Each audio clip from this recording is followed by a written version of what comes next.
Praise the Lord. കർത്താവായ യേശുക്രിസ്തുവിന്റെ ധന്യനാമത്തിൽ എല്ലാവർക്കും വന്ദനം. ഇമ്മാനുവേൽ പ്രേയർ മിഷന്റെ ഉറവ് എന്ന ഈ പ്രോഗ്രാമിലേക്ക് ഏവർക്കും ഹാർദവമായ സ്വാഗതം. കർത്താവിൽ പ്രിയരെ, സുഖമായിരിക്കുന്നു എന്ന് ഞങ്ങൾ കരുതുകയാണ്. എല്ലാ പ്രിയപ്പെട്ടവരെ ഓർത്തുകൊണ്ട് ഞങ്ങൾ പ്രാർത്ഥിക്കുന്നു. സംഭവങ്ങൾ കൊണ്ട് നിറഞ്ഞതായിരിക്കുന്ന ഈ ലോകത്തിൽ കഷ്ടതകളും പ്രയാസങ്ങളും ഏറി വരുന്ന ഈ സന്ദർഭങ്ങളിൽ നമ്മൾ പലപ്പോഴും പ്രാർത്ഥനയോടും ഉപവാസത്തോടും ദൈവികമായിരിക്കുന്ന അനുഗ്രഹത്തിനു വേണ്ടിയും വിടുതലിനു വേണ്ടിയും ആ പാദപീഠത്തിലേക്ക് ചേർന്നിരിക്കുകയാണ്.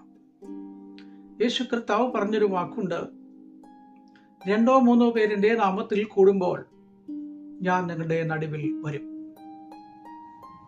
വിളിച്ചപേക്ഷിക്കുന്ന നാളിൽ ഞാൻ നിനക്ക് ഉത്തരം തരും. കഷ്ടകാലത്ത് ഞാൻ കൂടെ ഇരുന്ന് നിന്നെ വിടിവിക്കും. കഴിഞ്ഞ ദിവസങ്ങളിൽ നമ്മൾ ചിന്തിച്ചതായിരിക്കുന്ന വിഷയങ്ങൾ വിടുതലുകളെ കുറിച്ചാണ്. ഭക്തന്മാരുടെ ജീവിതത്തിൽ ദൈവത്തിൽ ആശ്രയിക്കുന്ന, ദൈവ ആശ്രയവുമായി ബന്ധപ്പെട്ട് മുന്നോട്ട് കടന്നു പോകുന്ന ഭക്തന്മാരുടെ ജീവിതത്തിൽ കടന്നു വന്നതായിരിക്കുന്ന ചില പ്രയാസങ്ങളും പ്രതിസന്ധികളുമാണ് കഴിഞ്ഞ ദിവസങ്ങളിൽ നമ്മൾ ചിന്തിപ്പാൻ ഇടയായി തീർന്നത്. 3 വിധത്തിലുള്ളതായിരിക്കുന്ന പീഡനങ്ങൾ ഏറ്റതായ ദൈവദാസന്മാരെ നമ്മൾ കണ്ടു. ഒരു തെറ്റും ചെയ്യാത്തതായിരിക്കുന്ന ദാനിയേൽ, നല്ല ഉത്കൃഷ്ട മനസ്സനും പ്രാർത്ഥന അനുഭവമുള്ളതായിരിക്കുന്ന വ്യക്തിയെ ഇല്ലാതാക്കാൻ ശ്രമിച്ച അനുഭവം. 2, നല്ലൊരു പ്രവാചകനാണ് ഇരമ്യാവ്. ജനിക്കുന്നതിന് മുൻപേ അമ്മയുടെ ഉദരത്തിൽ വെച്ച് കണ്ടവൻ പുറത്തേക്ക് വരുമ്പോൾ തന്നെ ശുദ്ധീകരിച്ച് ഒരു വലിയ ശുശ്രൂഷ ഏൽപ്പിച്ചു. ഇസ്രായേൽ മക്കൾക്കും സമൂഹത്തിനും പ്രയോജനകരമായ ശുശ്രൂഷകൾക്ക് വേണ്ടി തിരഞ്ഞെടുക്കപ്പെട്ട ഇരമ്യാവ്. 3, ജോസഫ്. മാതാപിതാക്കളും സഹോദരങ്ങളും അടങ്ങുന്ന ഒരു കുടുംബജീവിതത്തിൽ ഒരുമിച്ച് പാർക്കുന്ന വേളയിൽ താൻ കണ്ടതായിരിക്കുന്ന ഒരു സ്വപ്നം വിവരിച്ചു എന്ന ഒറ്റ കാരണത്താൽ തന്നെ ഇല്ലാതാക്കാൻ ശ്രമിക്കുന്ന ഒരനുഭവം. അവിടുന്നും ദൈവം തൻ്റെ മേൽ ദൃഷ്ടി വെച്ച് ആലോചന പറയുന്നത് കൊണ്ടും ആ വ്യക്തിയെ ദൈവത്തിന് വളരെ പ്രയോജനകരമായി ഉപയോഗപ്പെടുത്തുവാൻ ആഗ്രഹിച്ചതുകൊണ്ട് ഒരു ദോഷവും വരാതെ വണ്ണം ജോസഫിനെയും ദൈവം വിടുവിച്ചു. ഈ കാലഘട്ടത്തിൽ നമ്മുടെ ക്രിസ്തീയ ജീവിതത്തിൽ മുന്നോട്ട് കടന്നു പോകുമ്പോൾ അനവധിയായ പ്രയാസങ്ങൾ, പ്രതികൂലങ്ങൾ, പ്രതിസന്ധികളൊക്കെ കടന്നു വരാം. കഴിഞ്ഞ കാല ഭക്തന്മാരുടെ ജീവിതത്തിൽ അവർ കടന്നുപോയതായിരിക്കുന്ന പാതകളിലൊക്കെ അവരുടെ കയ്യിൽ ചില അനുഭവങ്ങൾ ഉണ്ടായിരുന്നു.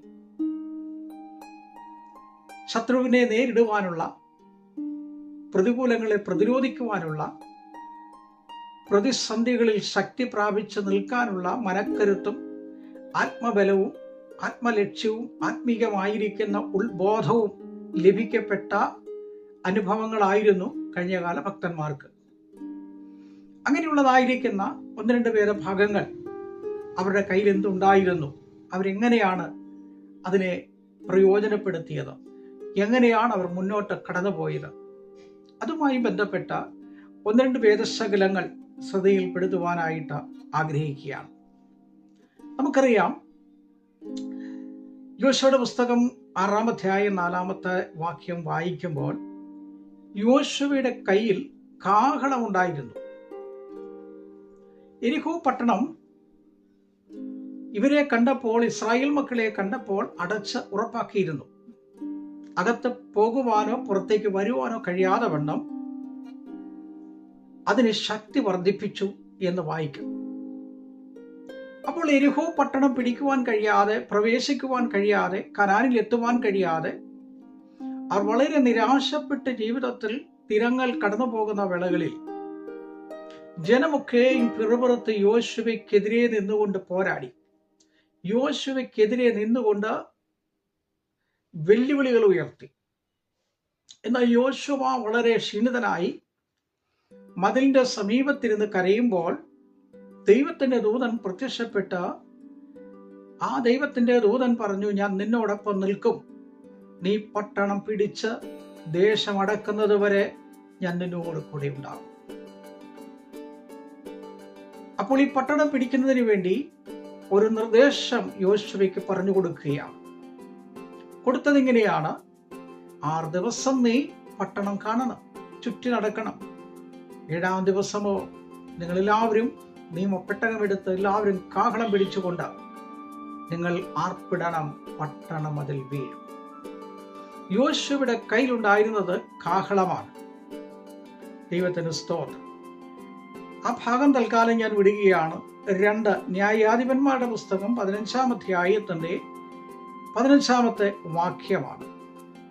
അവിടെ വായിക്കുന്നത്, ശിംശോൻ ഫെലിസ്ത്യർ അടുത്ത് വരുന്നത് കണ്ടപ്പോൾ ഒരു വലിയ കൂട്ടം സൈന്യം നേരിട്ട് വന്ന സന്ദർഭത്തിൽ ഒറ്റയ്ക്ക് നിലകൊണ്ട് മുൻപോട്ട് പോകുവാൻ കഴിയാതെ വണ്ണം സകല ഫെലിസ്ത്യ ശത്രുക്കളും പോരാളികളായി പോരടിച്ച് കടന്നു വന്നപ്പോൾ, ആയുധപാണികളുമായിട്ട് തനിക്കെതിരെ വന്നപ്പോൾ തൻ്റെ കയ്യിൽ ആയുധമില്ലായിരുന്നു, തൻ്റെ കൈവശം വാളില്ലായിരുന്നു, പരിചയമില്ലായിരുന്നു. അവരെ എതിർക്കുവാൻ തക്കതായിരിക്കുന്ന യാതൊരു വിധമായ ആയുധവും ഇല്ലാതിരിക്കുന്ന സന്ദർഭത്തിൽ തൻ്റെ മുൻപിൽ കണ്ടതായിരിക്കുന്ന ഒരു കഴുതയുടെ താടിയിൽ, ആ താടിയിൽ കയ്യിലെടുത്ത് ഫെലിസ്ത്യ പ്രഭുക്കന്മാർ ശക്തരായിരിക്കുന്നവർക്കെതിരെ പോരാടി, 1, 2, 3 എന്ന് പറഞ്ഞ് സകല ജനത്തെയും ഇല്ലാതാക്കുവാൻ ഇടയായിത്തീർന്നു. ദൈവം ചില സന്ദർഭങ്ങളിൽ കൊടുക്കുന്ന ചില ആയുധങ്ങളാണ്. ദൈവം കൊടുക്കുന്ന ചില സന്ദർഭത്തിലാണ് അത് ദൈവ മക്കൾക്കത് പ്രയോജനകരമാകും. ദൈവമക്കൾക്ക് അത് വിജയകരമായ പാതയിലേക്ക് പാദമൂന്നി കടന്നു പോകാൻ കഴിയും വിധത്തിൽ അത് അനുഗ്രഹമായി മാറും. അങ്ങനെ ശിംശോൻ സകല ശത്രുക്കളെയും കീഴ്പ്പെടുത്തി എന്ന ന്യായാധിപന്മാരുടെ പുസ്തകം 15-ൽ നമ്മൾ വായിക്കുകയാണ്. ആ ഭാഗം തൽക്കാലം നിർത്തുകയാണ്. 3 ശമൂവേലിന്റെ 1-ാം പുസ്തകം 17-ാം അധ്യായം 49-ാമത്തെ വാക്യത്തിൽ നമ്മൾ വായിക്കുമ്പോൾ അവിടെ ദാവീദിന്റെ കയ്യിൽ കല്ലുകളായിരുന്നു, 5 മിനുസമുള്ള കല്ലുകൾ. ഗോലിയാത്ത് സമഭൂമിയിൽ വെല്ലുവിളിച്ചുകൊണ്ട് നിൽക്കുന്ന ആ സന്ദർഭത്തിൽ വലിയ ആരവങ്ങളുടെ ശക്തി മുഴങ്ങുമ്പോൾ, അന്തരീക്ഷത്തിൽ മുഴങ്ങുമ്പോൾ, ഇസ്രായേൽ തോറ്റ് പാളയത്തിലേക്ക് മടങ്ങുവാൻ ഒരുങ്ങുന്ന സന്ദർഭത്തിൽ ദാവീദിനെ ദൈവം എഴുന്നേൽപ്പിച്ചു.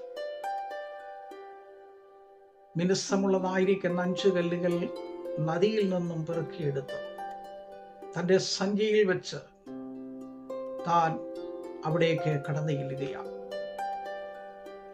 കവണയിൽ വെച്ചുകൊണ്ട് വെല്ലുവിളിക്കുന്ന ഗോലിയാത്തിനെ നോക്കുമ്പോൾ ഗോലിയാത്ത് പറഞ്ഞു, നീ ഒരു കൊച്ചു പയ്യനാണ്, യുദ്ധത്തിന് നീ പ്രാപ്തനായിട്ടില്ല, എന്നോടൊപ്പം യുദ്ധം ചെയ്യാനോ എനിക്കെതിരെ പോർ വിളിക്കാനോ നീ യോഗ്യനല്ല, കാരണം നീ അല്പമേ ഉള്ളൂ. എന്നാൽ അഭിഷേകം ഉള്ളതായിരിക്കുന്ന ദൈവദാസനായ ദാവീദിന്റെ കയ്യിൽ കല്ലുകളായി. അത് കവണയിൽ വെച്ച് വെല്ലുവിളിച്ചതായിരിക്കുന്ന ഗോലിയത്തിനെ നോക്കിക്കൊണ്ട് തൻ്റെതായിരിക്കുന്ന ആ കല്ലുകൾ അയച്ചപ്പോൾ തിരുനെറ്റിയിൽ കൊണ്ട് വീണു.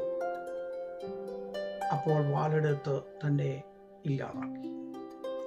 ദാവീദ് ജയത്തിന്റെ ഘോഷം മുഴക്കിക്കൊണ്ട് ശത്രുവിനെ തോൽപ്പിച്ചതിലുള്ള ഘോഷം, ആനന്ദ നൃത്തം ആ മരുഭൂമിയിൽ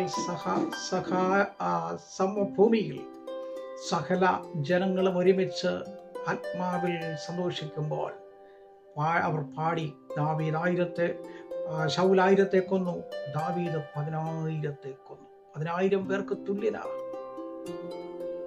ചില സന്ദർഭങ്ങളിൽ ദൈവം തന്റെ മക്കളുടെ കയ്യിൽ കൊടുക്കുന്ന ഒരു ആയുധമായിരുന്നു കല്ല്. അതുകൊണ്ട് ദൈവം ശക്തനാണ്. പോരാട്ടങ്ങളുടെ നടുവിലും പ്രതികൂലത്തിന്റെ നടുവിലും വിടിവിക്കുവാൻ കഴിയുന്ന ദൈവികമായിരിക്കുന്ന ശക്തി അതാണ്. 3